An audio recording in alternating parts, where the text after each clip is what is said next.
Welcome to Under the Pallet Wrap, and we have a special guest today, Helen Baines. I've had the fortune of working with Helen 3 times in my career. Give us a little intro, Helen. Keith and I worked together at Net-a-Porter and at Cult Beauty, and then most recently on a project with Richemont. And I think we've already really connected because of our focus on the customer and how we can do better by them, and in a way that is practical, that serves the customer well and serves the business well is probably the right summary. I work as a consultant working with individual founders to help them hone their customer proposition to make sure that it addresses their needs in ways that get the right balance between the customer need and the business need, I guess is the right way of describing it. Nice to have you. We've worked on a lot of initiatives together over years, often to reduce customer friction. One of the big things we've always touched upon is returns. So that leads us into the subject of today's podcast. Should returns always be free? We've all got different opinions. We did a podcast on this a few weeks ago. Returns are one of the biggest drains on the margin for any business. It's a problem that's almost never gone away. So Helen, what's your opinion to kick us off? Well, I think it's a really interesting one because, you know, there's a precedent that's been set around returns being free, and and I think it's very much with e-commerce in the place that it is, remote selling and buying in the wet place that it is. I think it really depends on the business and on the product and the customer need, and so you've almost got these 3 points of the triangle that you've got to consider. So from the product side, it's really understanding, you know, what the barriers might be to purchase around that product, and if making it easy to return if the item isn't right is really that valuable or not to the customer. You know, and how much it impacts their decision making. I also think like returns get bundled up in this much bigger drive for growth in businesses, and it's seen as an easy win that can be switched on to try and increase conversion, but it really depends around what point you're measuring conversion and whether it's at the point of purchase or whether it's at the point of keeping it, and the amount that's being returned is more of an accurate measurement of success. So yeah, I mean it's incredibly complex and nuanced, but I suppose if I think back to the beginning of having started working in distance selling, when really like we were selling brands to people who'd never bought, who'd never tried them before, so they didn't know how they were going to fit, and it was such an essential part of getting people over the line and instilling this confidence that, you know, order clothes online, it's a great way to shop, make it easy for you, you try things on at home, you send it back if you don't like it. Like, it was a core part of the story that we told, and we tried to provide more information to help people make the right decisions in the first place, and that was something that I was really involved in, sort of saying, oh, well, actually these are the questions that customers are asking us about, so let's provide more information around this up front. But I think things have evolved so much since then, and you know, the growth of the e-commerce industry has been so huge, and it's not really a one size fits all anymore. So you kind of say that though, Helen, but I think the default for pretty much every retailer who sells online is still to offer free returns. And there are some exceptions, but it's pretty much still the default, right? It's the expectation. I think it has become the default, but I also think it's quite often a sign that people don't know their customer well enough. I wouldn't disagree with that. And I think the other point is, it's not only now because that it's free, but it's now also so easy to return. Mm-hmm. You know, you don't even have to put any effort into it. You know, so not only does it not cost you any money to send it back, you don't even have to package it up anymore. You can just drop it at the post office and they'll put it in an envelope for you. You know, so it's become so easy. Well, sometimes it's collected from your doorstep. It's not just actively encouraged it's almost like, come on, buy as much as you like and just return what you like. We don't care. But the reality is that isn't sustainable, right? It's killing margins, or it's pushing the price of products up. And it's kind of like, it's a monster that was necessary to get it going, but it really feels like it's in a place now that we've created a monster that we're going to find very hard to get back in the cage. Right? Well, I think businesses also have to learn to be brave as well, and think about and ask more questions of their customer, which quite often they're not that comfortable about doing. There's so many businesses don't actually want to know what their customers think. I mean, I actually had a great returns experience last week.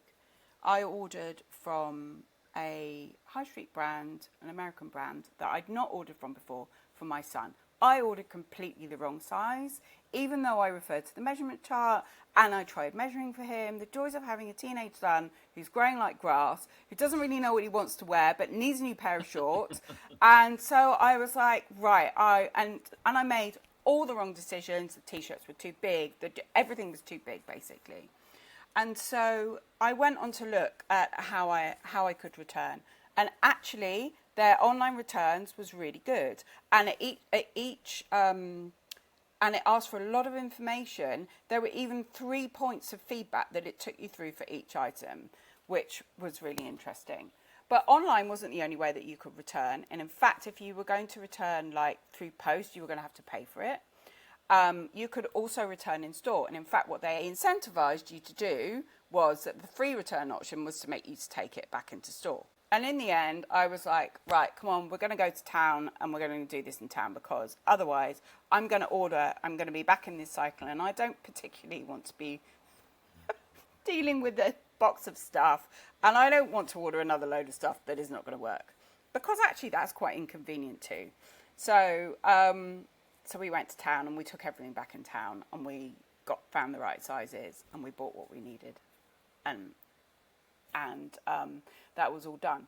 So, I think with omni-channel working the way that it does, there's a real opportunity like within that. I think, as is with everything, one size never fits all. So, where is there a need for an easy returns process? If you don't live in the middle of wherever, and you have to drive, 1-2 hours to get to the nearest town to go shopping, and there is a much more of a definite need or user case for that level of service, for you to have access to the items that you wouldn't be able to get to otherwise more easily. That can work really well. But I think also, the one size all thing is a bit of an Achilles heel for businesses, really. It's like, quite often businesses only look at customer value through a amount spent lens. They don't look at frequency, they don't look at longevity or lifetime value. So you can be like, oh, we'll build our customer value segments, but it's only based on how much they've spent. And then, within that, you mask all these other behaviours.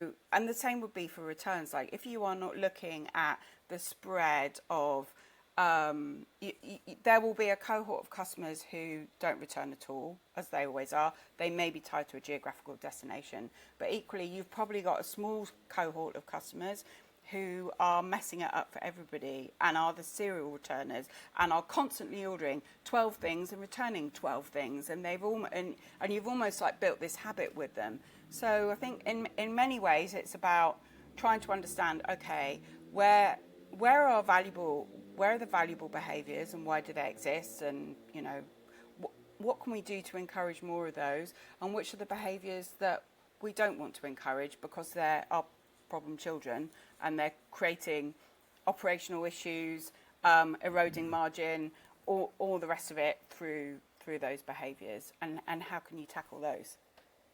Yeah, it was like a lot of things. Data's so much more available when we started on our journey, and as we touched upon, we were treading new ground back in the early days of Net-a-Porter, and we thought, well, customers must want returns. And to touch on your point, we were trying to deliver directly from the catwalk to women all across the world.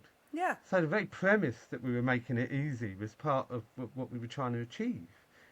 And of course we had part to offer of return. creating market share and acquiring customers to getting customers to change their habits and buy with us. But that's not such a driver anymore, really. No.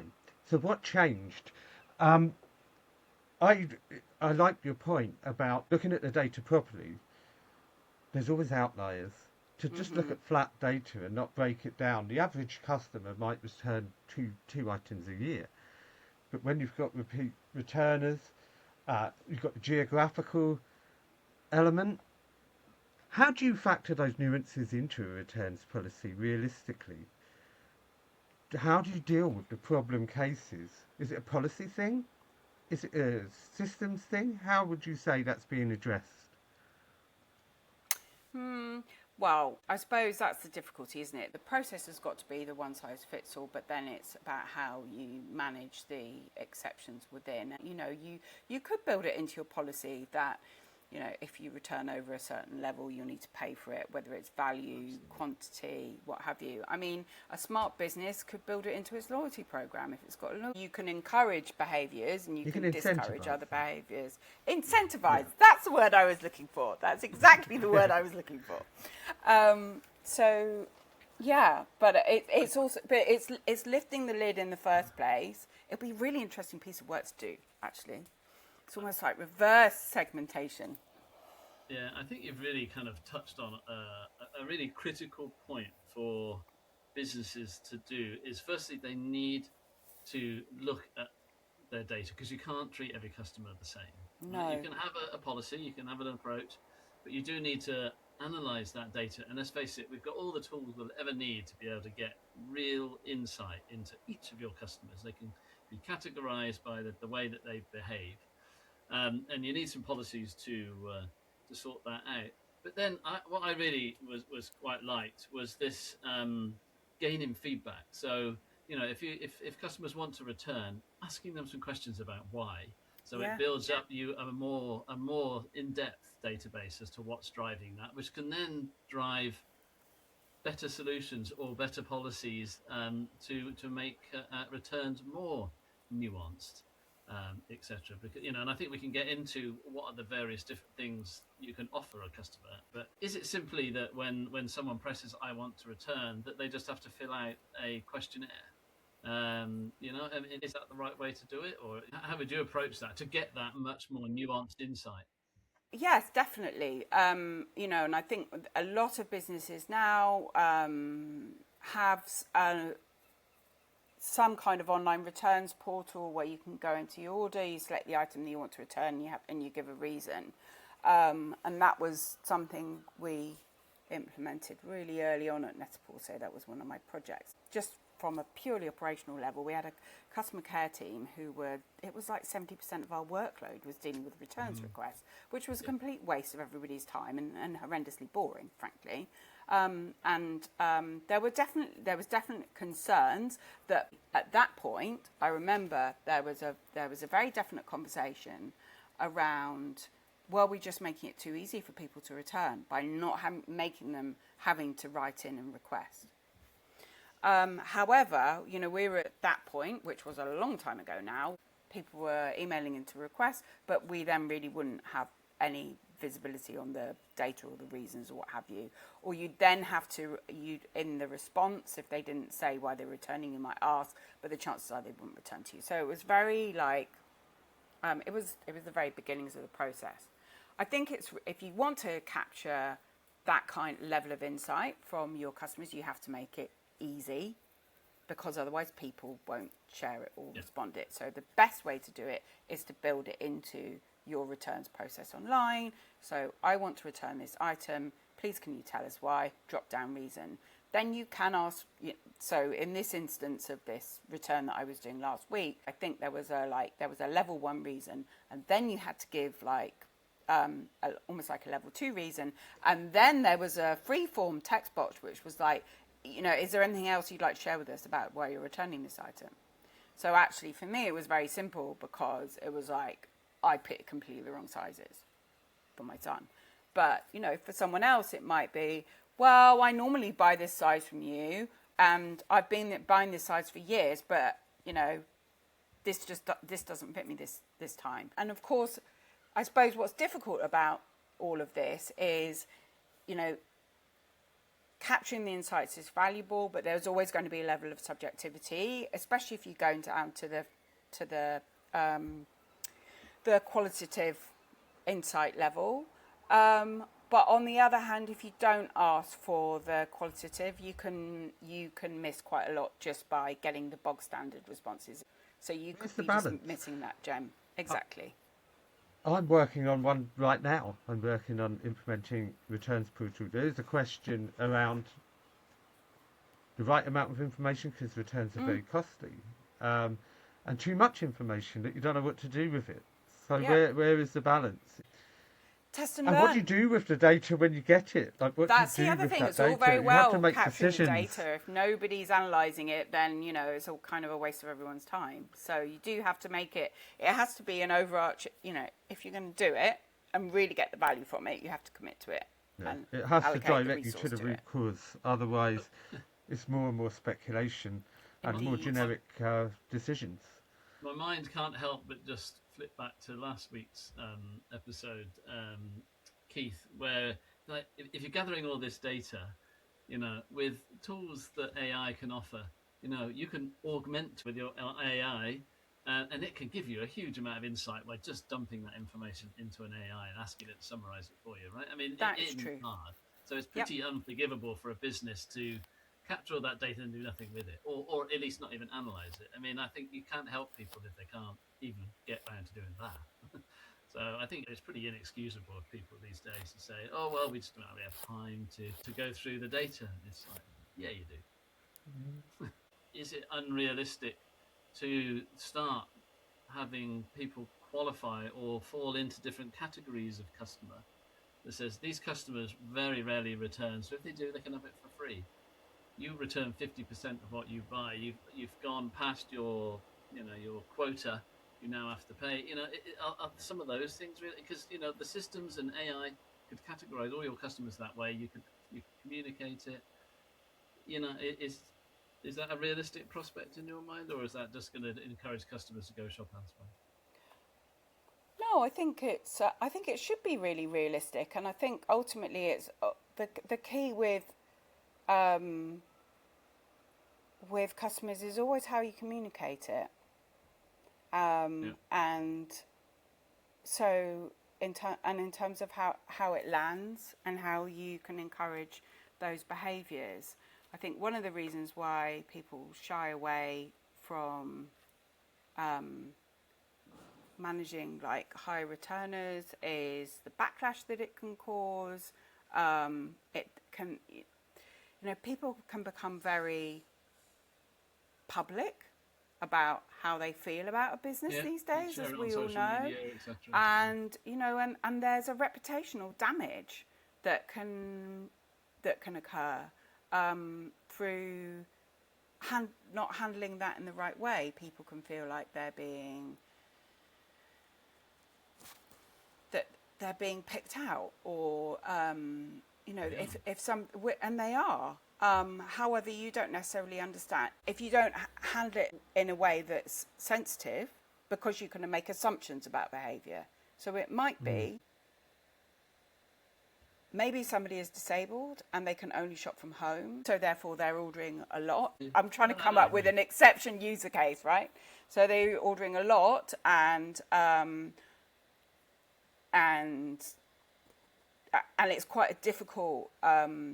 Shopping's quite difficult for them, or maybe somebody has like lost a lot of weight or is dealing with a lot of weight fluctuation, and so or has put on a lot of weight, or so their body size is changing and they don't really know what's going to work for them anymore, or they're still buying what they used to buy and now they're realizing it's not the right size. I suppose what I'm trying to say is, like, there's a lot of nuance, and whilst I'm not saying that there's still the girl that's buying 20 things because she's going away on holiday, and she may or may not want all of them, and maybe she's only going to wear 2 and she'll return 18. I'm not going to say that doesn't happen, but it's the unintended consequences of trying to put a qualifying position in place, right? Because you've got some people that will accept it and will work within it. The others that will react because they feel they're being prejudiced against. Yeah, exactly. And there'll be others that will just scream about it because they like doing that. Yes, we like equally. So, and it all becomes like, can become really challenging from a relationship point of view, from from a brand point of view. So I guess actually, if you've done that piece of work and you understand the returns patterns within your business, that's what then gives you the context of, well, actually, how many people are, okay, so we've got this small number of people that are creating a disproportionate amount of work, but how disproportionate is it to the bigger segments? So maybe there's this group who consistently are spending to a certain level, so they're ordering 5 things, they're returning 3.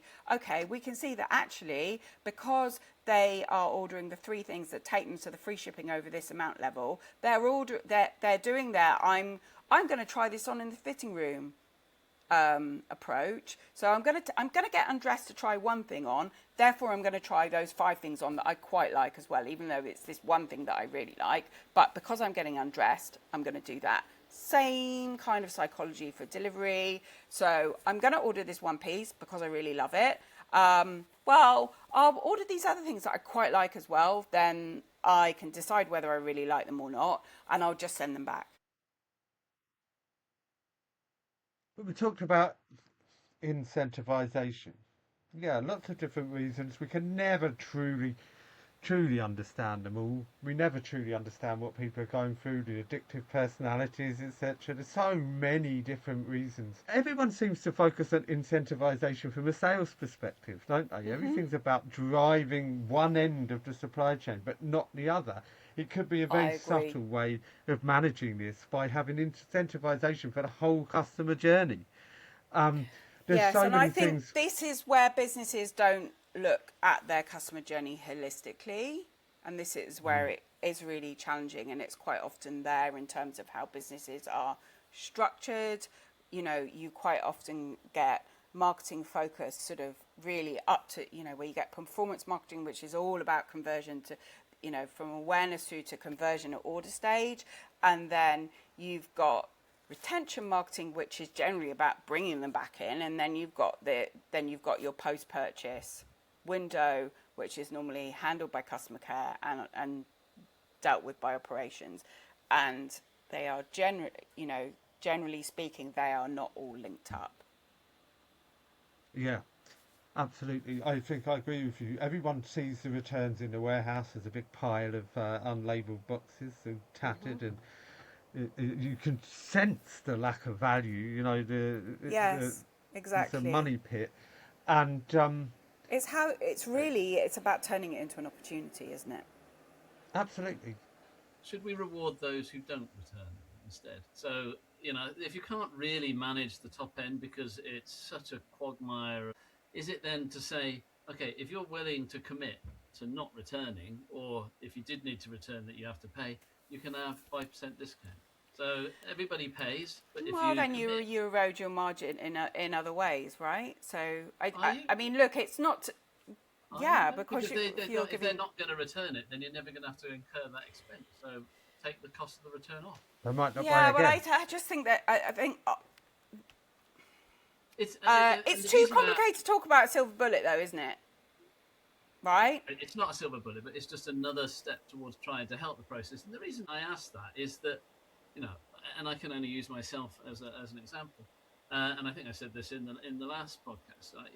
So when I buy shirts, I know I buy shirts from basically the same place every time. I've been buying them for years. I know what size they are.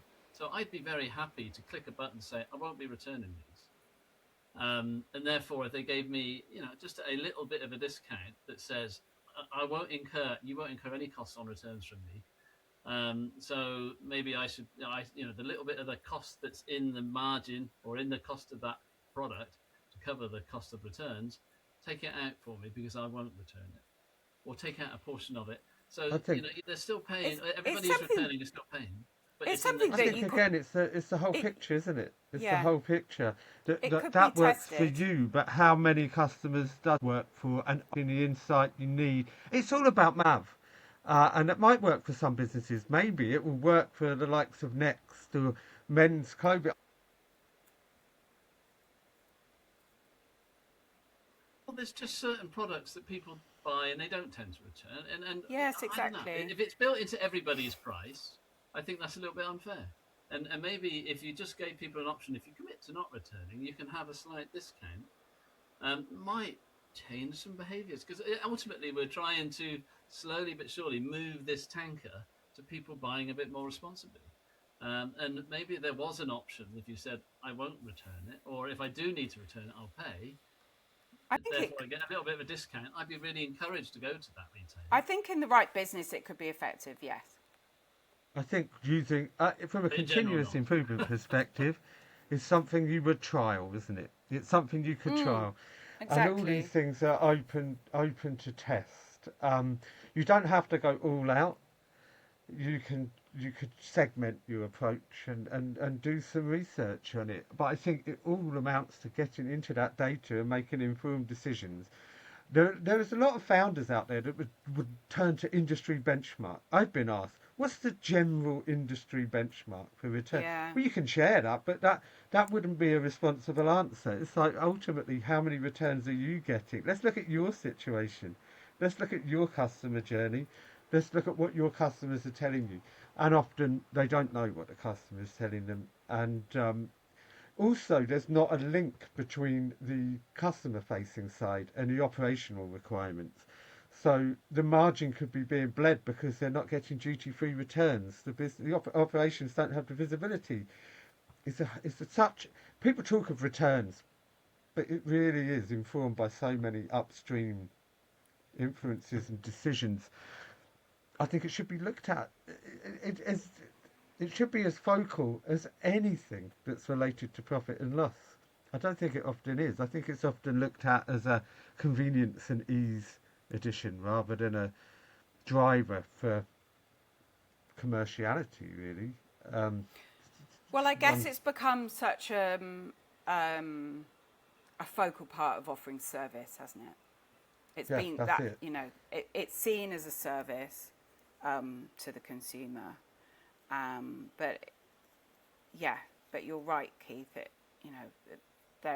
There's always another side to offering the service, and then it's how you address that and account for it. Yeah. Is it From my fair to perspective, say? my geeky perspective, I'm always thinking about the connections between one thing and Mm, another. We talked mm, about silos in business a couple of weeks ago. I think it comes down to that as well. It's seen as either an ops problem or an e-com problem rather than a business problem. So we talked about a lot of ideas, and we know a lot of people. We've experienced a lot of these ideas. Try before you buy. So many different uh, ideas being put about, and some have a major impact. They clearly do. What have you seen working, Helen? What brands have been brave and tried new things in the market that you've seen? Well, I mean, this is quite a small example, but having been involved in M Powder, the menopause supplement from the first product, and the founder was always staunchly averse to free returns, and actually because it was such a natural product with no fillers and no artificial sweeteners and what have you, it meant that the taste was quite a challenge. However, and it didn't work for everybody, and it was also it was quite a niche product, so it was it was £75 for a month's supply as a supplement, and so yeah, so you can imagine that the dichotomy in one's mind around buying it, but also reasons for returning it, and there was definitely, I think, probably a bit of a fear of people just buying it and then not liking it and just wanting to send it back, and So we always, so we were, one of the privileges of being small was that we could manage that on a case-by-case basis. However, so then as the market shifted and conversation about menopause has opened up significantly over the last 5 years, but also there are a lot more products entering the market as well. So I kind of brought it up again last year, really, when we were looking at growth or stagnant growth, or how, ways that we could be clever to encourage more growth. And actually what we went with, instead of saying free returns, wasn't really the right message because it wasn't really relevant to the product. But what was relevant to the product was like a 1 month guarantee. So if you buy our product and you take it every day and you track your symptoms and you don't see a noticeable improvement, we'll money back guarantee. So it created this like risk-free, which is sometimes what returns is about, right? This risk-free scenario where you could try something new, see if it works for you, and not be worried that you've just thrown your money out of the window if it doesn't. So I guess that was a different pivot on looking at the returns angle and actually what the customer need was. And also, the reality was, there's nothing that a business can do with half a pouch or an open pouch of a powdered supplement. You have to destroy it. You incur the costs of it being shipped back. So, but it still was about addressing the customer needs around hesitancy. I haven't tried it before. Will it work for me? Will I like it? In a risk-free way, without creating that operational overhead. Created the safety net. Exactly. I think that's a good way of building confidence in the brand. Exactly. It's very smart. And when we were talking about it, and that was really, part of the conversation about it was, well, actually, this is a very confident messaging on our part in terms of if it doesn't work for you, we'll take the hit. And also, and actually we didn't do huge numbers behind it because our assumption was that it was more likely to encourage, that it wasn't really worth doing the numbers because the number of people that it was likely to happen to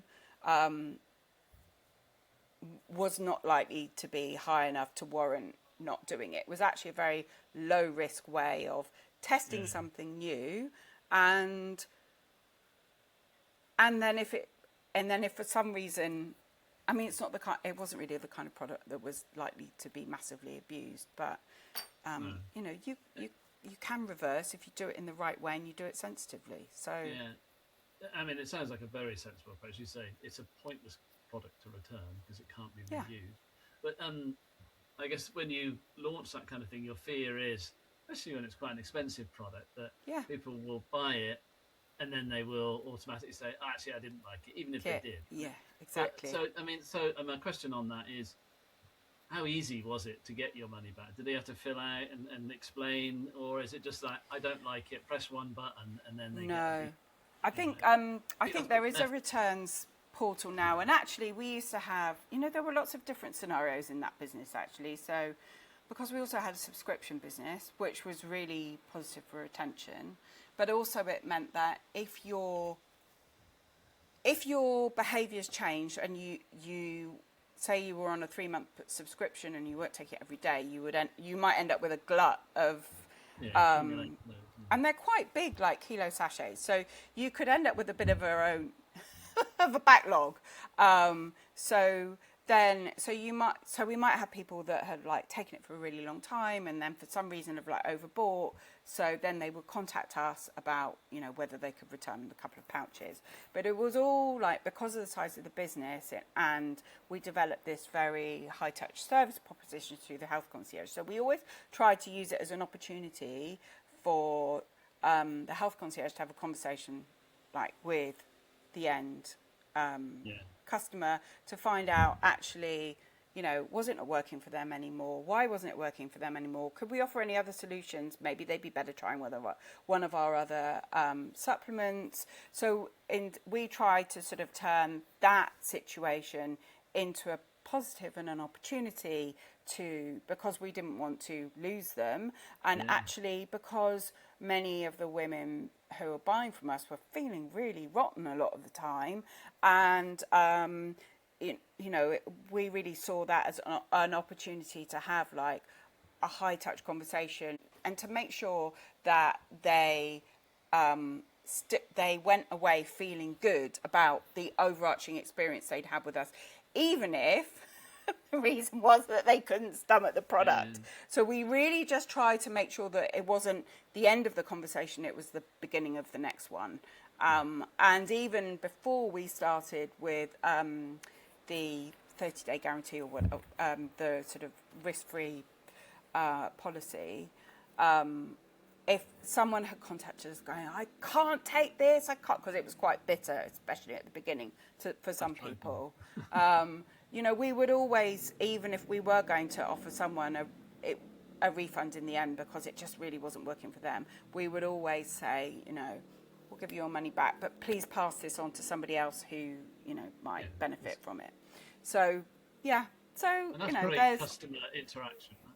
For a small business, that personal touch and that idealism is always close to the founder's heart. How do you maintain that as you grow when a product explodes? How do you maintain that personal touch? Do you think it's a case of building the right frameworks from the very beginning? I do, yes, definitely. Part of it is culture, and it's making it intentional, right? It's part of your culture of service and how you expect your staff to manage issues. And then then as you scale, really what you need to be able to do is distill, like, okay, what's working from this and how can we build that? So if we're putting in a returns platform, like, how can we still create this based on the reasons for return that you might want to select? I don't know, does it then pop up with would you like to book an appointment with our health concierge who can talk to you about blah, blah, blah, blah, blah. So how, or is it that you still enable them to go through that process, but maybe there's a follow-up action that is automatically sent through into your customer platform that says, hey, can somebody call this customer on this day at this time? Or this customer live is chat. returning for this reason. Actually, live chat never worked for us, interestingly. But yes, but it could be live chat. It could be on any of the, it could. Again, it depends on what level of connection you want. I mean, it's difficult for a founder because they're obviously, they've got a great idea. They all come from different backgrounds.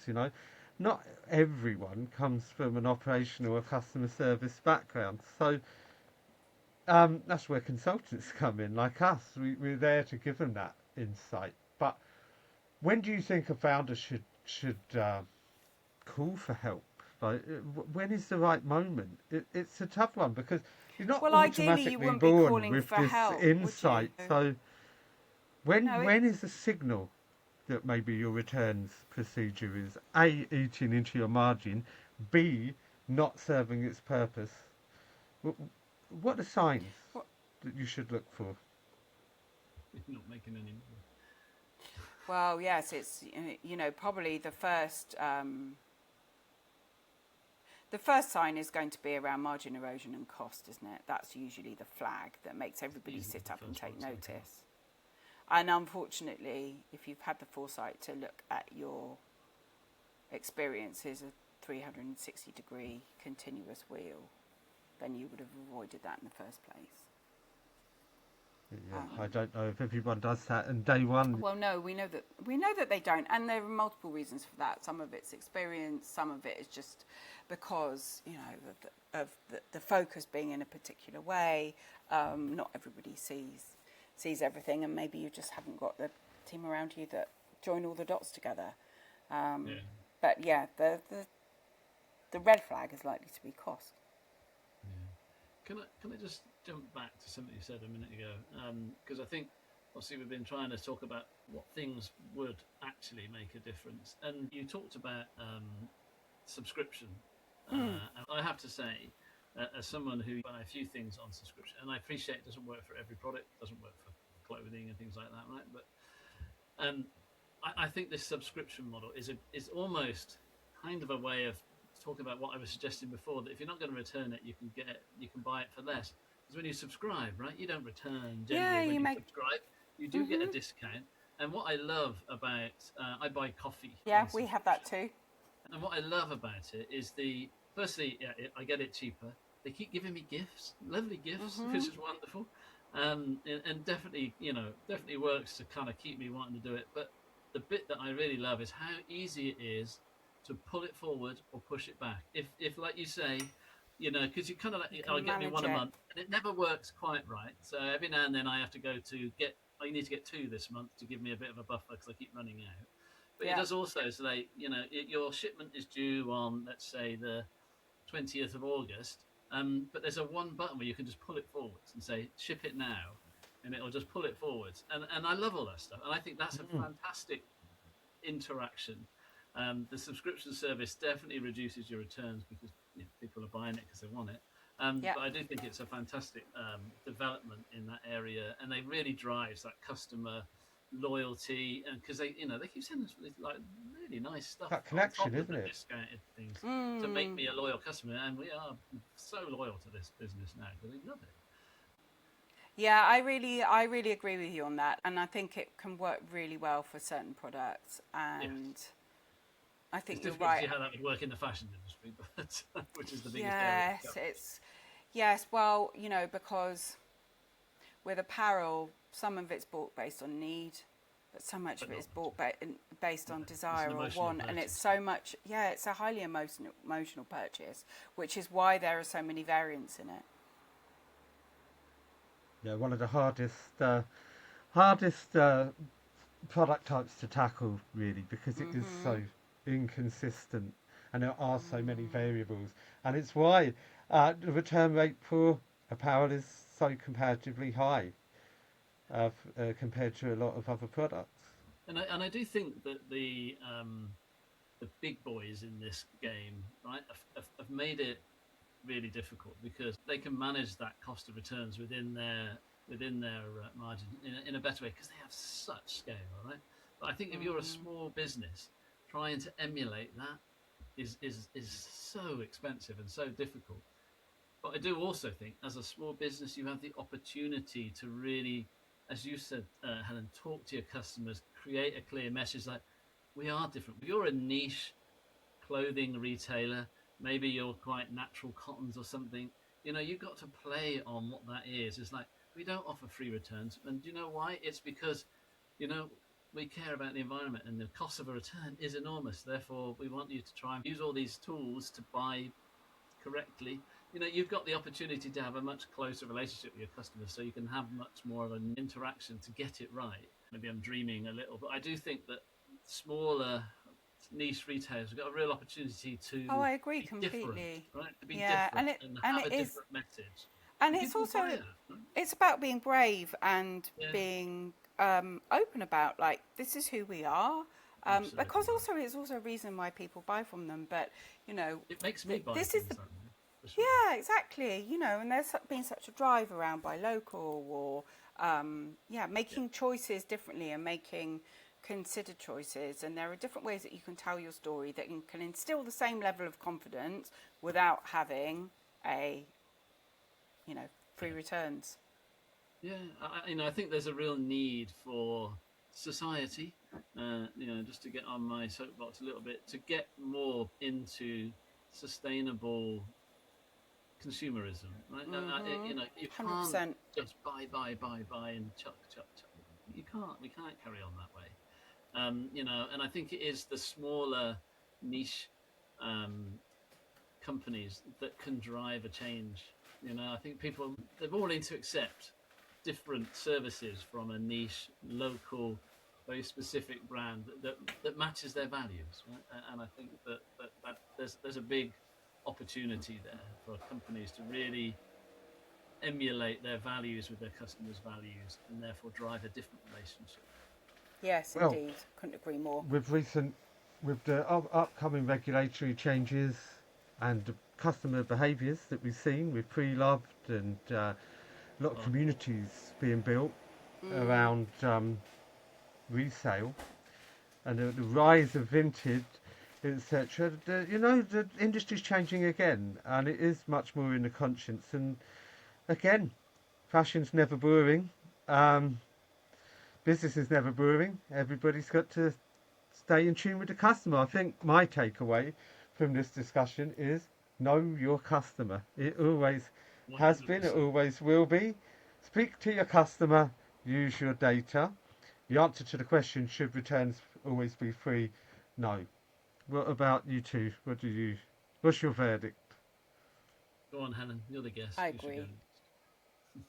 No, I don't think they should always be free. I think it depends on the business, it depends on the customer, it depends on your competitive landscape.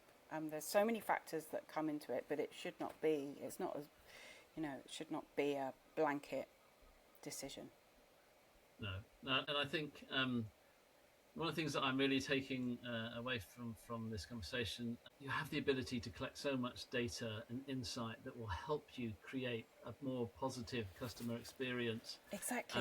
That will mean you don't need to always offer free returns, but you won't be upsetting your customer because there's ways around it.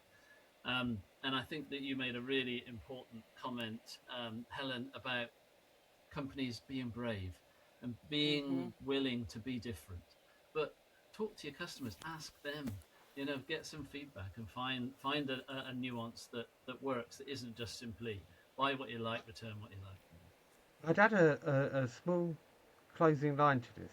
Isn't it weird that it's now seen as brave to talk to the customer? It sounds very logical, but it's amazing how many businesses maybe hold back from being open. We'll see how it goes. Businesses will be forced to be transparent in the next 6 months, and we'll see how it evolves the industry from here. But thank you so much for joining us today, Helen. It's been an absolute pleasure and a privilege to hear. Thank you both for having me. I'm pretty Anytime. sure it won't be the last time we talk about returns, so who knows? Then maybe there'll be a part two. Excellent. Excellent. So for now, goodbye, and like, share, subscribe. And above all, comment, please. We love your comments.